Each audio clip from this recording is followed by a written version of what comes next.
Hello everyone, welcome back to my channel for a little shorter video this time.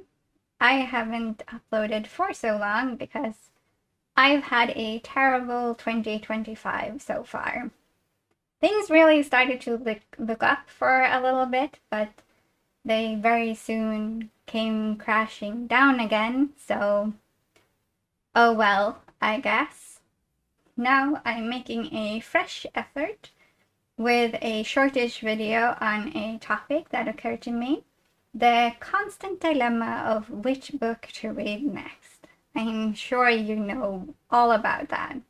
My brain has an unfortunate reaction to developing feelings about a story, because developing these feelings often means that I'm more reluctant to continue partaking in it. One example of this is the seventh book in the Green Rider series by Kristen Britain. I have it over here. It's called Winterlight, and I received this for Christmas of 2023, and I have not read it yet. I haven't fallen into the right mood, even though I am very curious about what happens, and it's so very pretty as ever all of these editions in this series.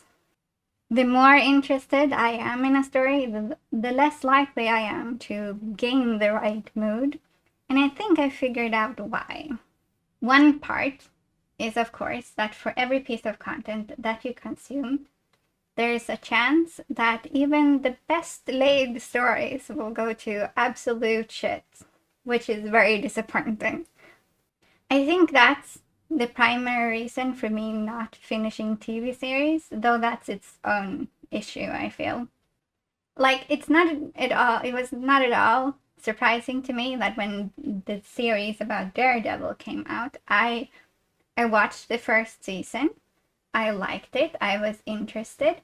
And I mean, liking the story, liking the actors.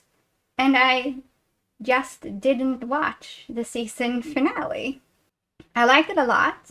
I was curious to see what happened and didn't watch it, and I did not even feel bad about it. Not the slightest urge to go and find it to see what happens. I'm just weird like that. I have not met a single person who is like me in that regard, which is always interesting.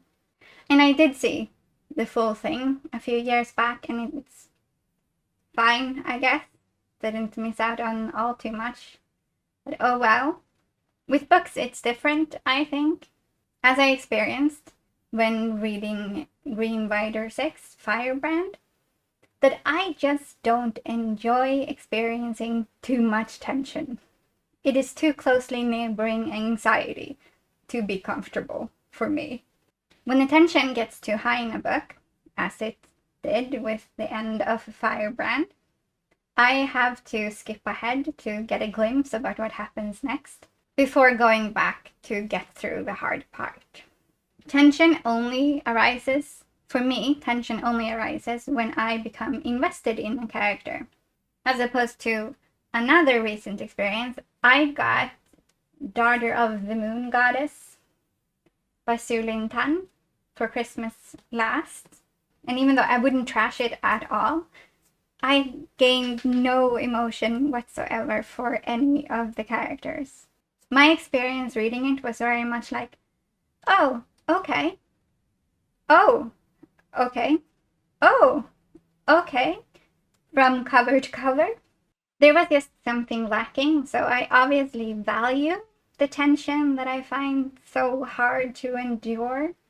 I do often wonder if I ever manage to build satisfactory tension in my writing. There's no tension for me because I'm in full control, so yeah, it's a constant question in the back of my mind when I'm writing. I hope I do. It was also very easy to finish Daughter of the Moon Goddess, and I had a spark of creativity from reading it, so that's still a win, I think. It is a retelling of a myth, which is cool, but I think that it was the fairy tale-esque feeling that kept me from engaging, which is absolutely a me problem rather than a narrative problem. As a contrast, I recently read King's Dragon by Kate Elliott, which is actually a pen name for a writer called Alice A. Rasmussen, I think it is pronounced. As is commonly the case for me, I've owned this for years and not read it. I'm working on getting through my shelves of unread books. It's taking time. There was a period in my life when I wasn't reading at all. So it was not a good time in my life, but I kept even though I wasn't reading, I kept acquiring books because books are wonderful regardless. But that's changed now. I'm better. And King's Dragon was one of the books that I've been taking off my list, and I like it a lot. It was a challenging but very stimulating to read. The epilogue also managed to seed surprisingly strong sympathy for one of the characters. So I ordered the second book in the series. It's called Prince of Dogs. But it would take two weeks to arrive, which turned out to be closer to a month. So I decided to tick off another book that's been waiting. So I landed on this, The Rules of Ascension by David B. Coe, which I have owned at least as long as King's Dragon. Overspending on books has been a consistent problem in my life. Though I don't really remember the circumstances of buying this one. I think I read a chapter or two of this and thought it was good, so I decided that it was best to order the following ones straight away because I own 4 of these series, which I have not read. What happened with this is that my boyfriend at the time was bored and wanted something to read, so I gave him this because I thought it was so fine so far. I'm guessing here, it was a very long time ago. But I seem to remember that he wasn't super thrilled with it. I believe that it was the magic system, specifically the magic users, that he didn't like very much. But the backs on all 4 of them are creased, so they can't have been too bad. I assume, at least. I don't know. I am a little bit torn myself. They are very well written, and the world is fleshed out and all. But I again formed no attachments, but for different reasons. What Coe truly excels at is quickly building sympathy for a character. POV characters in this book sometimes only get 1 chapter, and he's great in building interest for them in that short time. However, there are multiple POV character deaths quite early on, which made me refrain from making bonds to any of the many POV characters. Since I'd been burned, it took nearly half the book for me to decide on who might be the protagonist, or even who would survive for very long. And I think it might be a bit old-fashioned of me to want a pronounced or readily identifiable protagonist, but I do prefer it that way. There's no going around that.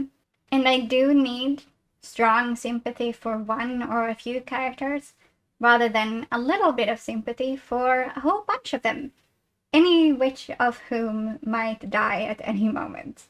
So again, there's no tension for me, but I am mildly interested to see where it goes, which should make it very easy to decide whether I should read Prince of Dogs or Seeds of Betrayal. Or what do you think? Obvious or no? Or maybe I should read one of these other books I'm mildly interested in. This is me deciding I need a category for more than mildly interested. And I should probably stop before subcategories begin to emerge, as they always do. I do have to put all these back, and I'm one of those people that many will surely find extremely annoying, arranging my books aesthetically rather than alphabetically, which actually makes sense for me, since I'm more likely to remember the color of the cover rather than the author of a book. The point of this story, my brain is weird. But maybe I'm not alone in this kind of strangeness. Let me know. So, while trying to decide between these 2 books, I decided to start reading this, The Dark Elf Trilogy by R.A. Salvatore, which is a cult classic. I've been made to understand, at least. I bought it when I was young because dark elves seemed emo and cool. So I owned this for a very long time as well, but I haven't read it because I realized that I actually don't give two fucks about it. I'm only reading it now because I have a mild feeling of wanting to be in the know about this classic. I'm actually not really enjoying it very much, so I'll see if I'll finish it. To be specific, what I don't like about it is that I feel a forced overtone of dark elves being canonically evil, and the mood becomes, let's justify how dark elves are canonically evil. And to be super specific, I don't know whether dark elves are canonically evil in D&D, but that's what it feels like, and I don't like how it's being handled. Please don't hate me for dissing Drizzt. And that was everything on my mind regarding this. I do have another video which I filmed in December but never finished, but that will be up soon as well. I do have some other things planned for the channel which I find exciting. Whether or not anyone else actually will, we will find out. So stay tuned for bigger and better things. Have a fantastic rest of your day, and hopefully I'll see you soon. Bye!